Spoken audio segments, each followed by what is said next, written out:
Someone is pulling the strings from the shadows, orchestrating the downfall of Diddy's career. Mayor Eric Adams is also being dragged into the chaos, and allegedly one of the biggest names in the music industry is behind it all. Rumors are swirling. Was JayZ secretly controlling Diddy, and is he now helping to bring him down? An exclusive leaked audio recording is exposing horrifying secrets that could shake the industry to its core. Diddy's prison phone call just leaked and it was posted by Social Details. This is allegedly a call that he had, and there's a lot of talk, a lot of code words in there, so we're gonna listen to it together. Check it out. Do not entertain none of this nonsense and nothing over the phone. I'm gonna need you to get rid of all the leftover pizza boxes. The what? All the boxes leftover. Now, this alleged leaked call from Diddy in prison was talking about getting rid of pizza boxes. Now, if you know your stuff and you're privy, you know exactly what pizza stands for, and that's probably what they're talking about and referring to on this alleged leaked call. Pizza, for those who don't know, I'm gonna make it very clean. It has to do with children and selling. Make sure you recycle the plastic like you talked about. Now, in this alleged phone call, he starts talking about someone named Jay. People are speculating that maybe JayZ, but there's no confirmation. At the same time, he talks about recycling plastic. I don't know what that could mean. If you guys have any idea, comment and let me know. Everybody out there quiet as motherfucker. Yeah, we gonna let them have their little fun, but I'm still gonna have the last laugh. I mean, it seems by the call that he's looking for help. He's saying that a lot of people are quiet, I guess people that are on his side, and that he's gonna have the last laugh at the end. Man, just do what I told you to do, and don't forget about the list. And then he goes on to say, don't forget about the list. And we don't know what that list is or what that implies, but this is pretty crazy. Do I think this is legitimate? There is no confirmation yet if this is legitimate or not, but this is the alleged leaked call of Diddy. A third superseding indictment has been filed against Sean Diddy Combs by the U.S. Attorney for the Southern District of New York. This latest indictment introduces a new alleged victim and adds 2 additional charges, one count of sex trafficking and another for transportation with intent to engage in prostitution. These new charges increase the potential prison time Combs could face if convicted. As expected, Diddy has denied all allegations. His legal team maintains that the individuals identified as victims in the lawsuit were, in fact, his long-term romantic partners. Letter submitted to Judge Arun Subramanian by acting U.S. Attorney Matthew Podolsky lays out what this is about, lays out the 3 big differences in this new filing. Quote, the third superseding indictment contains 3 substantive changes to the charged offenses.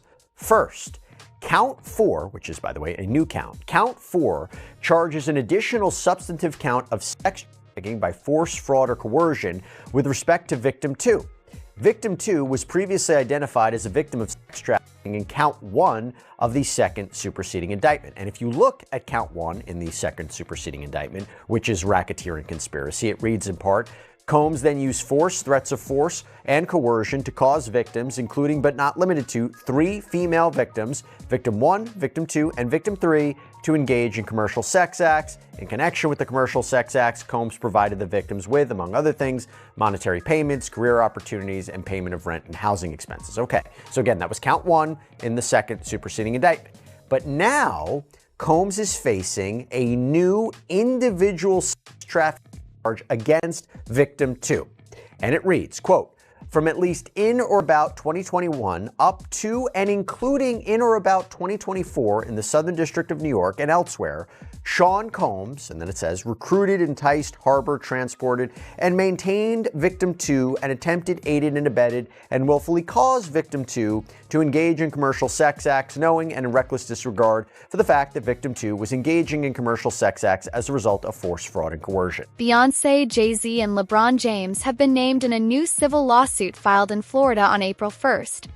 Plaintiff, Joseph Manzaro, alleges that he was drugged, transported against his will, and sexually maimed as part of what he describes as a coercive and organized criminal enterprise allegedly facilitated by Diddy and others in 2015. According to the complaint, both JayZ and Beyoncé were allegedly present at a so-called freak-off party where the abuse occurred. Notably, this isn't the first time JayZ's name has surfaced in connection with Diddy, and it likely won't be the last.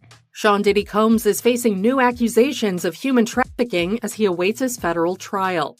In a civil case filed in Florida April 1st, Joseph Manzaro alleges, according to court documents obtained by E! News, that he was drugged, transported against his will, and sexually maimed as a victim of a coercive and organized criminal enterprise facilitated by Combs and others back in 2015, and names celebs such as Beyonce, JayZ, and LeBron James as witnesses in the lawsuit.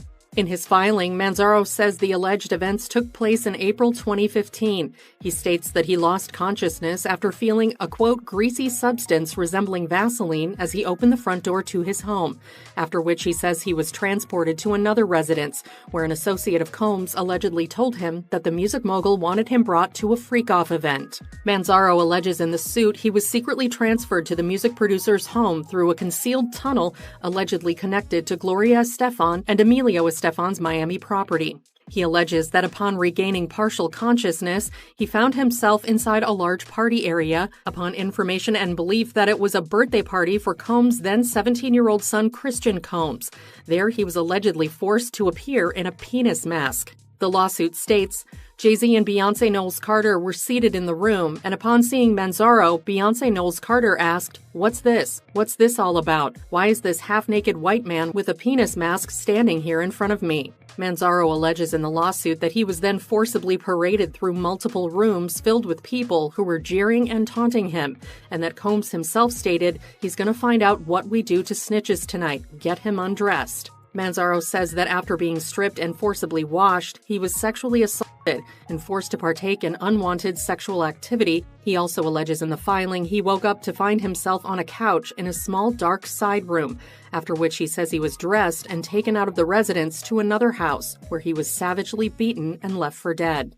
He alleges that both the Estefans and James saw him before he entered Combs' home, with the suit stating that as he was dragged through the back entrance of their mansion at approximately 12:30 a.m., Gloria, quote, panicked upon seeing his deteriorating state and said, "Call an ambulance." However, Manzaro says Emilio quickly silenced her and ushered her away. He also says that after encountering James, the NBA star looked at him and said in response to Gloria's plan for an ambulance, "Y'all better do something about that." In a statement to E! News, Combs' legal team says the filed complaint demonstrates the depraved lengths plaintiffs will travel to garner headlines in pursuit of a payday. No sane person reading this complaint could credit this story. Mr. Combs looks forward to having his day in court, where these lies and the perverse motives of those who told them will be revealed. E! News has reached out to JayZ and Beyonce, the Estefans, and James for comment and has not heard back. Just a few months ago, JayZ was named in another lawsuit in connection with Diddy, where he was listed as a defendant. This lawsuit alleged that JayZ, alongside Diddy, was involved in the abuse of a 13-year-old minor. And a new twist in a high-profile lawsuit accuses rapper JayZ of raping a 13-year-old girl in 2000 alongside Sean Diddy Combs.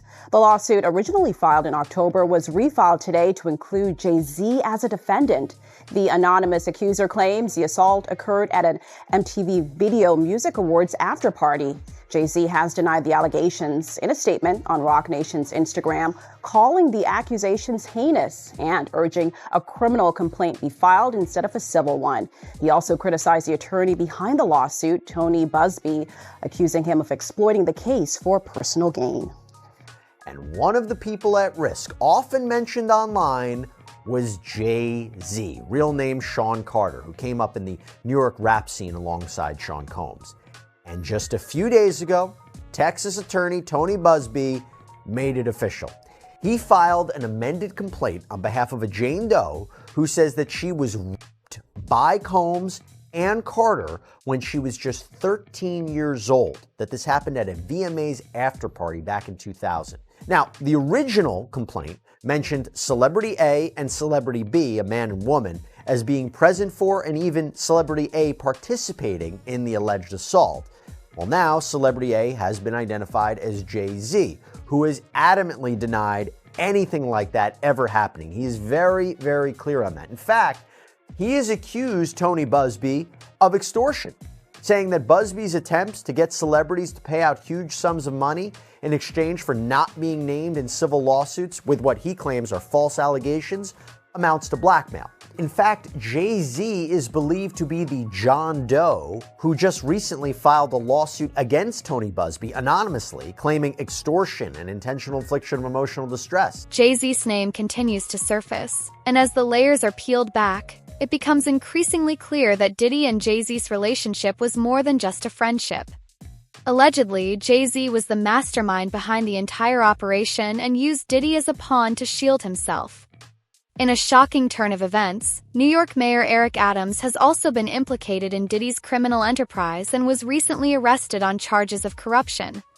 Realizing the walls were closing in, JayZ seemingly decided it was time to distance himself, placing the full blame on Diddy. Now to Sean Diddy Combs, looking to suppress evidence in his federal trial. Senior investigative correspondent Aaron Katersky is back with the story. Good morning again, Aaron. And to you, Michael. You'll remember federal agents from Homeland Security investigations were hardly shy when they raided Sean Combs' opulent homes in Los Angeles and Miami, guns drawn. The jailed music mogul now argues those searches and other searches of his iCloud accounts, electronic devices, and New York City hotel room following his arrest were unconstitutional. His lawyers argue evidence obtained through those searches must be suppressed. Diddy's lawyers say the government presented a grossly distorted picture of reality when applying for the search warrants, omitting certain facts and including salacious details from an unnamed producer that were never credible. Combs has pleaded not guilty to racketeering conspiracy, sex trafficking, and prostitution charges. The defense is also arguing here his ex-girlfriend, Cassie Ventura, was a willing participant in drug-fueled sex performances called freak-offs, not coerced as prosecutors allege. Big breaking news tonight, and for the first time in the history of New York City, a sitting mayor has been indicted for crimes. ABC News reporting that Mayor Eric Adams has been indicted by a federal grand jury. We do not know yet the exact charges. Federal authorities have been investigating Adams and members of his staff, issuing subpoenas for documents and cell phones.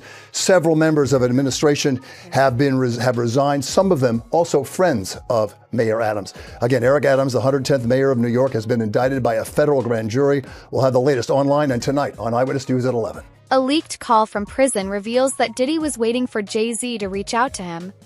Diddy knows that, at this point, JayZ is the only one who can help him. In fact, Diddy even asked his son, Christian Combs, to try and get in touch with JayZ.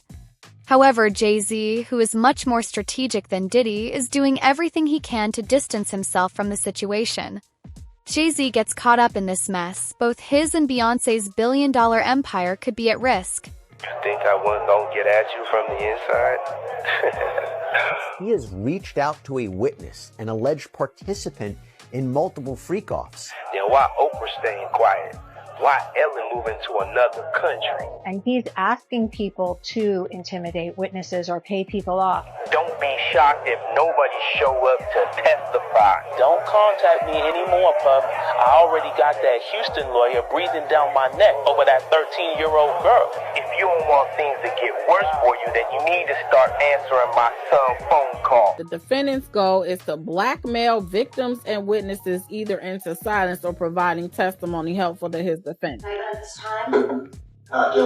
New York is having a problem with leaks in this Diddy case, with alleged video of the court hearings already on the internet and leaked phone calls where he's calling witnesses. Things are getting out of control and you won't believe what he says on these calls. Recently, the DA released that Diddy was contacting witnesses from jail and they were saying this is the reason that he shouldn't get bail. He was using other inmates' phone calls to three-way people who would then call the witnesses, and that's who he spoke to over the phone. Also, in a weird turn of events, the DA who brought these charges against Diddy is suddenly resigning from his position during the biggest case of his career, and that is strange. So let's break down this insane phone call that we found online. Legal disclaimer, people, I'm just a guy that reacts to stuff I find on the internet. So as of right now, everything is rumors, gossip, or opinions of others. Everything in this video is just alleged. And just do what the I told you to do, and don't forget about the list. Make sure that shit is fucking signed. Alright. Good. So tell me, what's been going on? How the girls doing? How's Quincy doing? They good. Quincy, he been filming a lot. Hey, yo, don't tell me that he's out here filming for that vlog show. What the fuck is called? Yeah, I guess so. got us in it too. Yo, y'all motherfuckers stupid? Y'all understand the definition of lay low? This nigga got a fucking TV show while I'm dealing with this shit. Y'all need to just stay out the fucking press. No cameras, no nothing. Don't entertain nothing. Don't take pictures. Don't sign autographs. Just stay in the fucking house. Not me though, Pop. I do be in the crib. Everybody else just be on different shit. Don't nobody want to listen to what I gotta say. But it's all good. I got motherfuckers cutting deals left and right trying to take me down. Nah, Pop. Everything gonna be alright. We gonna get you out. Oh, I know. Cause I got one more trick up my sleeve. And this one is gonna put everybody back in their seats. I can't wait to see the look on everybody's faces when this shit happens. What you mean though, Pop? Don't even worry about it. Just do me a favor and vote for Harris. And don't be surprised when all my so-called friends do exactly that. Alright, now, did you complete everything that's on the letter? Yeah, I got the pig pen, Bob. I did it. Are you stupid? I gotta go. I'll call you back. Keep in mind that JayZ has a history of backstabbing. In December 1999, he stabbed his friend Lance Unruh and fled the scene. Eventually, JayZ was charged in connection with the stabbing and pleaded guilty to third-degree assault in October 2001, receiving a 3-year probation sentence. A top rap star is busted. JayZ turned himself in tonight, and the cops started working on his rap sheet, accusing him of a stabbing at a trendy party. Kimberly Richardson is at Midtown South right now. Kimberly. Well, Rosanna, just a few hours ago, police here at Midtown South arrested Sean Carter, better known as JayZ. The rap star voluntarily turned himself in here at the precinct earlier this evening. Now, Carter is being held here in connection with that stabbing fight that erupted at the Kit Kat Club last night. But just a few moments ago, Carter's attorney had this to say. He's not involved in this, period. He was at the club? That's my only comment. He wasn't involved in this. So it was someone else that did the stabbing and the hitting? I didn't say that. I said he was not involved in it. Now, Slovis goes on to say that at no time was JayZ hiding from the police, that they were in touch with cops all day and that they're trying to resolve this as gentlemen. But as Mike Sheehan shows us, others say they've seen the dark side of JayZ. I have my faults. You know, I'm not a perfect person. The spotlight is gradually shifting toward JayZ, while the lawsuits against Diddy are being withdrawn. According to Diddy's legal team, all the cases against him will eventually be dismissed or dropped. Now to another win in court for Sean Diddy Combs. A federal judge dismissing a sexual assault lawsuit against the hip-hop mogul, citing the plaintiff's failure to file a complaint under her real name. Combs has denied all wrongdoing. And joining us now is ABC Chief Investigative Correspondent Aaron Katersky and ABC News contributor and attorney Brian Buckmeyer. Gentlemen, good to see you both. So Aaron, we'll start with you. Tell us exactly how this case got dismissed. Well, it's as simple as that. The judge said that the presumption is when you file a civil lawsuit against somebody, the defendant has a right to know who his accuser is. So at some point, she was not going to be allowed to proceed anonymously. The only thing we knew about her in this case is a New York woman who says she was sexually assaulted and violently hit by Sean Combs sometime around 1995 at a party for a Biggie Smalls video. And the judge told her at some point you're going to have to say who you are.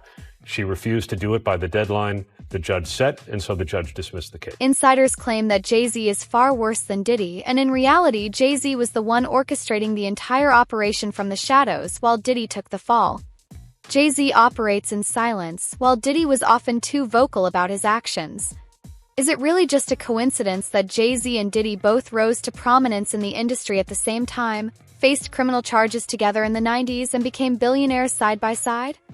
Anyone who stands in JayZ's way seems to vanish, and now it appears to be Diddy's turn. For 4 years, I've been screaming, not just Diddy, but Diddy and JayZ are monsters. And the victim-making machine kept going on. JayZ has been notable by his silence since these charges were brought against Diddy. Why do you think that is? Because that's what he does. He starts little fires everywhere, forces everyone involved to go and carry water while he sneaks away without a response. That changes now, Sean. You must respond. You have no choice. Harvey Weinstein, Jeffrey Epstein, Robert Kelly, Sean Combs have one person in common, professionally and privately. Sean Carter. This has been a fist of tyranny that has been punching through our culture and our society for decades. It must stop. Beyonce is losing hundreds of thousands, millions of followers every day. And she still hasn't said anything, just pretending like life is great in Paris. Is it her place to say so? I mean, probably not, considering she's gonna be indicted for anything she would say. These are criminals. Diddy is a drug dealer, and so is JayZ. The proof is there. Right around the time Diddy was charged, his longtime law firm, Grubman, Shire, Mycelas & Sachs, dropped him as a client. Diddy had been with the firm for over 20 years, and yet, after the federal lawsuit was filed against him, they severed ties. Why would a law firm with a history of handling numerous federal cases suddenly choose to abandon a billionaire client? Allegedly, JayZ was the one who pressured them to make this move. Sean Diddy Combs' legal team is getting a little smaller. As the rap mogul's defense team prepares for his May trial on sex trafficking charges, his attorney Anthony Rico respectfully but regrettably requested to be dismissed from his role, according to documents obtained by NBC News. Rico, who is one of 6 attorneys on the case, requested in the February 21st filing to withdraw as representation because, quote, under no circumstances can I continue to effectively serve as counsel for Sean Combs, consistent with the ABA's standards for criminal justice. The motion continues, quote, while I'm aware that the local rule requires that an application for withdrawal of counsel is supported and granted only upon a showing by affidavit or otherwise of satisfactory reasons for withdrawal, there are sufficient reasons related to the protections afforded by the attorney-client privilege for brevity in my application for withdrawal as counsel in this case. So the high-powered law firm of Grubman, Shire, Mycelas, and Sachs has dropped Combs as a client. Now, this is the firm of Alan Grubman, who is a very prominent entertainment lawyer that represents some very big names. The Weeknd, Madonna, Chris Brown, Paul Simon, Usher, Bruce Springsteen. In fact, by the way, Alan Grubman was inducted into the Rock and Roll Hall of Fame. He actually helped found that back in the 1980s. So, gives you an idea about how big of a powerhouse this firm is. Now let's go back to Sean Combs. So the rumor circulating is that this firm did this because singer and actress Lady Gaga had threatened to leave the firm unless they parted ways with Combs. This is according to reporting by News Nation. And it's a big deal because the rapper and producer had apparently been with Grubman's firm for over 20 years. He was friends with Alan Grubman by all accounts. Why did Anthony Rico and the firm Grubman, Shire, Mycelas, & Sachs decide to part ways with Diddy? Is the evidence against him truly that damning, or is there something else at play? Very, very important that we do that. An attorney walking away. Sometimes it's because they don't get the lead chair or one of the lead chairs. Sometimes it's because a client is lying. Sometimes it's because they believe wholeheartedly that the client is going to be guilty and they don't want to be associated with that guilt because that's a loss on their record. It could be a variety of things, but the fact that we are speculating about that when the trial date hasn't even started yet concerns me because I'm one of those people, ladies and gentlemen, who firmly believes it's virtually impossible to find a jury that's not contaminated by some kind of information that's been put out to the public before a trial begins. I'm not one of those that believes that. May 5th is May 5th. I mean, come on now. That's more than 2 months away. Jury ain't been selected yet. You trying to tell me nobody that's on the jury will have heard that a lawyer backed out of the case? I don't know about y'all, but I find that that's not a good thing for Sean Diddy Combs. Diddy has reportedly been in contact with JayZ and other witnesses connected to his alleged crimes. In a curious turn of events, Diddy even managed to get out of prison for a few hours while JayZ was being sued. Did JayZ allow Diddy to leave temporarily to help him with the lawsuit? It's intriguing that just days after Diddy was granted temporary release, the victim who had accused JayZ of rape suddenly withdrew her lawsuit. Given that Diddy had been in contact with witnesses, it's plausible to believe he may have reached out to her as well. New details this morning in the sex trafficking case against Sean Diddy Combs. Prosecutors now claiming that from behind bars, Combs has been trying to reach out to victims and possible witnesses. And ABC's Phil Lipoff is here now with this story. Good morning, Phil. Good morning, Gio. Diddy's lawyers trying for a third time to get him out on bail, but this time, the prosecution telling the judge about attempts they say the rap mogul made from behind bars to influence everyone from potential jury to alleged victims. This morning, prosecutors leveling new accusations against Sean Diddy Combs, saying he poses a serious risk of danger even from behind bars as he awaits trial. In a court filing late Friday, prosecutors detailing the steps they say Combs is taking while locked up to reach out to prospective witnesses and influence public opinion to affect potential jurors. The accusations within the prosecution's motion to deny bail are very serious and will be considered very heavily by the judge because the judge is going to want to ensure that he is not influencing witnesses and or contacting anyone to influence a trial in any way. Combs has pleaded not guilty to charges of racketeering, transportation to engage in prostitution, and trafficking. He denies any wrongdoing. The government now asking a judge not to grant Combs' third request for bail, in which the music mogul offers a $50 million bail package citing new evidence and changed circumstances.